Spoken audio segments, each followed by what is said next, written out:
শোভাযাত্রার মধ্য দিয়ে মেকলিগঞ্জে পালিত হলো সেফ ড্রাইভ সেফ লাইফ কর্মসূচি। বৃহস্পতিবার এই কর্মসূচি উপলক্ষে মেকলিগঞ্জ পুলিশ ও মেকলিগঞ্জ হাই স্কুলের ছাত্র সম্মিলিত একটি শোভাযাত্রা শহর পরিক্রমা করে। এদিনের এই কর্মসূচিতে উপস্থিত ছিলেন মেকলিগঞ্জ পুলিশের এসডিপিও আশিস পি সুব্বা, মেকলিগঞ্জ পুলিশের সিআই অভিজিৎ সরকার সহ পুলিশের অন্যান্য আধিকারিকরা। মেকলিগঞ্জ থানার ওসি মিঠুন বিশ্বাস ছাত্রদের ট্রাফিক আইন মেনে চলার বিষয়ে সচেতন করেন, যার ফলে খুশি ছাত্ররা।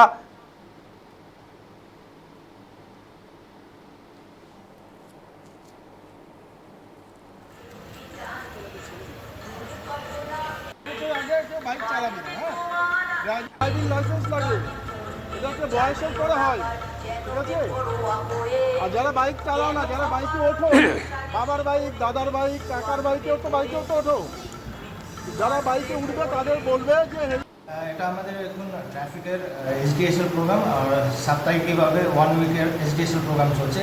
সেই অনুযায়ী আমাদের আজকে একটা ছোট্ট, ঠিক আছে, আমাদের এই যে পরিকল্পনা আর এই যে এসডিএসএল প্রোগ্রামগুলো চলতেই থাকবে। আজকে একটা আমাদের স্টুডেন্ট মেকলিগঞ্জ হাই স্কুলের বিদ্যার্থীদেরকে নিয়ে আমরা ছোটো একটা অ্যাওয়ারনেস প্রোগ্রাম, সেখানে আমাদের পুলিশ পার্সোনাল, আমাদের সিএসআই, ওসি আর আমাদের ফোর্স ট্রাফিক পার্সোনালরা ছিল জাস্ট অ্যাওয়ারনেস করার জন্য। প্ল্যাকার্ড নিয়ে আমরা একটা মিছিল টাউন এরিয়ার মধ্যে ঘুরেছি। ড্রাইভিং লাইসেন্স লাগে, এটা একটা বয়সের পরে